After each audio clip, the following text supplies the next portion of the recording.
आज की कहानी है राधिका ने कैसे लिया बदला।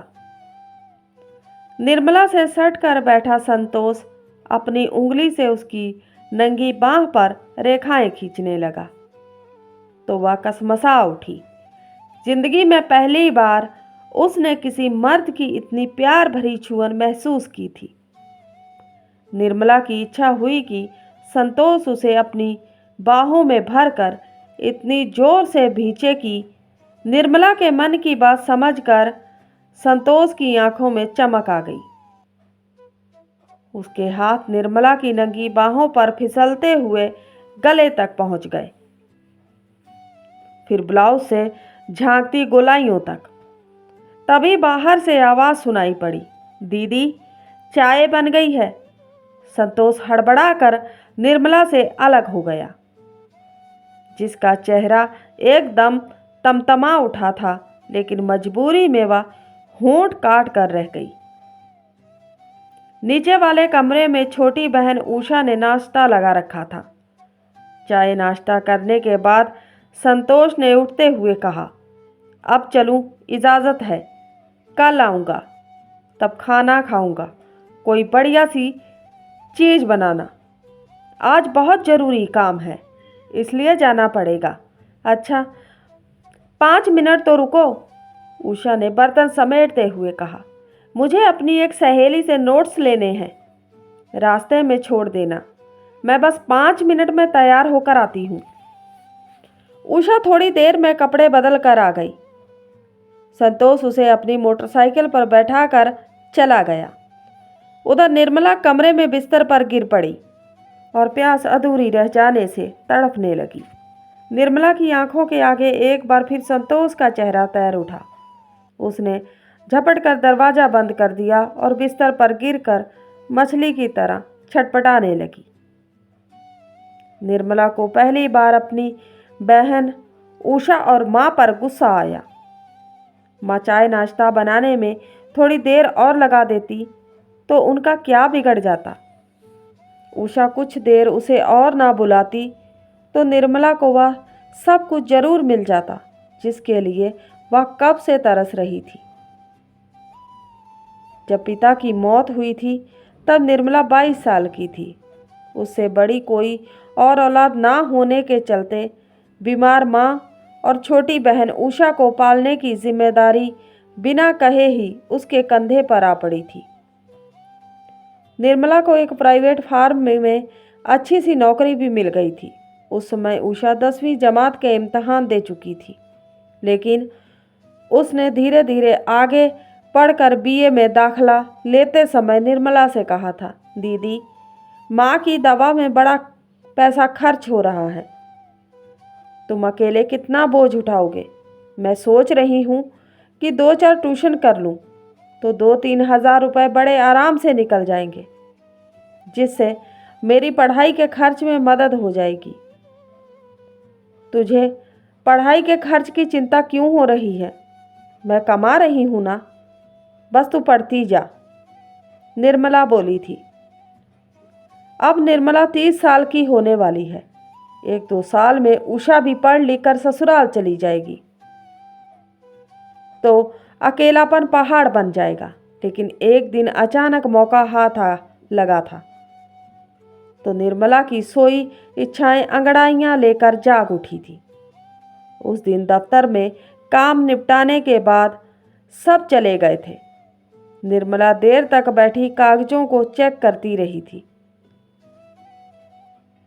संतोष उसकी मदद कर रहा था। आखिरकार रात के 10 बजे फाइल समेट कर वह उठी तो संतोष ने हंसकर कहा था, इस समय तो ऑटो रिक्शा या टैक्सी भी नहीं मिलेंगी, इसलिए मैं आपको मोटरसाइकिल से घर तक छोड़ देता हूँ। निर्मला ने कहा था, ओह एडवांस में शुक्रिया। निर्मला को उसके घर के सामने उतार कर संतोष फिर मोटरसाइकिल स्टार्ट करने लगा तो उसने हाथ बढ़ाकर हैंडल थाम लिया और कहने लगी, ऐसे कैसे जाएंगे? घर तक आए हैं तो कम से कम 1 कप चाय, हाँ चाय चलेगी, वरना घर जाकर भूखे पेट ही सोना पड़ेगा। रात भी काफ़ी हो गई है। मैं जिस होटल में खाना खाता हूँ अब तो वह भी बंद हो चुका होगा। आप होटल में खाते हैं? और कहाँ खाऊंगा? क्या आपके घर वाले? मेरा कोई नहीं है। मैं माँ बाप की इकलौती औलाद था। वे दोनों भी बहुत कम उम्र में ही मेरा साथ छोड़ गए। तब से मैं अकेला ज़िंदगी काट रहा हूँ। संतोष ने बहुत मना किया, लेकिन निर्मला नहीं मानी थी। उसने ज़बरदस्ती संतोष को घर पर ही खाना खिलाया था। अगले दिन शाम के 5 बजे निर्मला को देखकर मोटरसाइकिल का इंजन स्टार्ट करते हुए संतोष ने कहा था, आइए बैठिए। निर्मला ने बिना कुछ बोले ही पीछे की सीट पर बैठकर उसके कंधे पर हाथ रख दिया। घर पहुंचकर उसने फिर चाय पीने की गुजारिश की तो संतोष ने 1-2 बार मना किया, लेकिन निर्मला उसे घर के अंदर खींच कर ले गई थी। इसके बाद रोज का यही सिलसिला हो गया। संतोष को निर्मला के घर आने या रुकने के लिए कहने की ज़रूरत नहीं पड़ती थी। खास तौर से छुट्टी वाले दिन तो वह निर्मला के घर पड़ा रहता था। सब ने उसे भी जैसे परिवार का एक सदस्य मान लिया था। एक दिन अचानक निर्मला का सपना टूट गया। उस दिन उषा अपनी सहेली के यहाँ गई थी। दूसरे दिन उसका इम्तिहान था, इसलिए वह घर पर बोल गई थी कि रात भर सहेली के साथ ही पढ़ेगी, फिर सवेरे उधर से ही इम्तिहान देने यूनिवर्सिटी चली जाएगी। उस दिन भी संतोष निर्मला के साथ ही उसके घर आया था और खाना खाकर रात के तकरीबन 10 बजे वापस चला गया था। उसके जाने के बाद निर्मला बाहर वाला दरवाज़ा बंद करके अपने कमरे में लेट रही थी। तभी माँ ने टोक दिया, बेटी तुझसे कुछ ज़रूरी बात करनी है। निर्मला का मन धड़क उठा। माँ के पास बैठकर आंखें चुराते हुए उसने पूछा, क्या बात है माँ? बेटी संतोष कैसा लड़का है? वह तेरे ही दफ्तर में काम करता है, तू तो उसे अच्छी तरह जानती होगी। निर्मला एकाएक कोई जवाब नहीं दे सकी। माँ ने कांपते हाथों से निर्मला का सिर सहलाते हुए कहा, मैं तेरे मन का दुख समझती हूँ बेटी, लेकिन इज्जत से बढ़कर कुछ नहीं होता। अब पानी सिर से ऊपर जा रहा है, इसलिए निर्मला एकदम तिलमिला उठी। वह घबरा कर बोली, ऐसा क्यों कहती हो माँ? क्या तुमने कभी कुछ देखा है? हाँ बेटी देखा है, तभी तो कह रही हूँ। कल जब तू बाजार गई थी तब 2 घड़ी के लिए संतोष आया था। वह उषा के साथ कमरे में था। मैं भी उनके साथ बातचीत करने के लिए वहाँ पहुँची, लेकिन दरवाजे पर पहुँचते ही मैं उन दोनों को जिस हालत में देखा, निर्मला चिल्ला पड़ी, माँ, और वह उठकर अपने कमरे की ओर भाग गई। निर्मला के कानों में माँ की बातें गूंज रही थी। उसे विश्वास नहीं हुआ। माँ को जरूर धोखा हो गया है, ऐसा कभी नहीं हो सकता, लेकिन यही हो रहा था। अगले दिन निर्मला दफ्तर गई जरूर, लेकिन उसका किसी काम में मन नहीं लगा। थोड़ी देर बाद ही वह सीट से उठी। उसे जाते देख संतोष ने पूछा, क्या हुआ, तबीयत ठीक नहीं है क्या? निर्मला ने भर्राई आवाज़ में कहा, मेरी एक खास सहेली बीमार है, मैं उसे ही देखने जा रही हूँ। कितनी देर में लौटोगी? मैं उधर से ही घर चली जाऊँगी।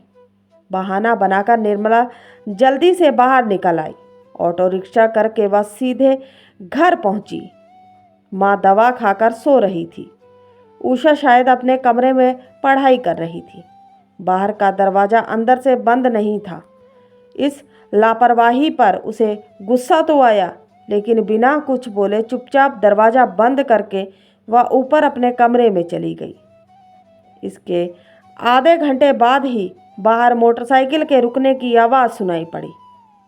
निर्मला को समझते देर नहीं लगी कि जरूर संतोष आया होगा।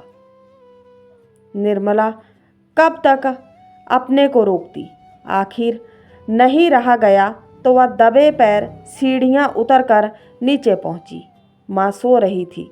वह बिना आहट किए उषा के कमरे के सामने जाकर खड़ी हो गई और दरवाजे की एक दरार से आंख सटाकर झांकने लगी। भीतर संतोष और उषा दोनों एक दूसरे में डूबे हुए थे। उषा ने इठलाते हुए कहा, छोड़ो मुझे। कभी तो इतना प्यार दिखाते हो और कभी ऐसे बन जाते हो जैसे मुझे पहचानते नहीं। संतोष ने उषा को प्यार जताते हुए कहा, वह तो तुम्हारी दीदी के सामने मुझे दिखावा करना पड़ता है। उषा ने हंसकर कहा, बेचारी दीदी कितनी सीधी है, सोचती होगी कि तुम उनके पीछे दीवाने हो। संतोष उषा को प्यार करता हुआ बोला, दीवाना तो हूँ लेकिन उनका नहीं, तुम्हारा। कुछ पल के बाद वे दोनों वासना के सागर में डूबने उतारने लगे। निर्मला होठों पर दांत गड़ाए अंदर का नज़ारा देखती रही। फिर एकाएक उसकी आंखों में बदले की भावना कौंध उठी। उसने दरवाज़ा थपथपाते हुए पूछा, संतोष आया है क्या? चाय बनाने जा रही हूँ। संतोष उठने को हुआ तो उषा ने उसे भींच लिया। रुको संतोष, तुम्हें मेरी कसम, पागल हो गई हो। दरवाजे पर तुम्हारी दीदी खड़ी है। और संतोष जबरदस्ती उठकर कपड़े पहनने लगा। उस समय उषा की आंखों में प्यार का एहसास देखकर एक पल के लिए निर्मला को अपना सारा दुख याद आया। माँ के कमरे के सामने नींद की गोलियां रखी थीं। उन्हें समेटकर निर्मला रसोई घर में चली गई।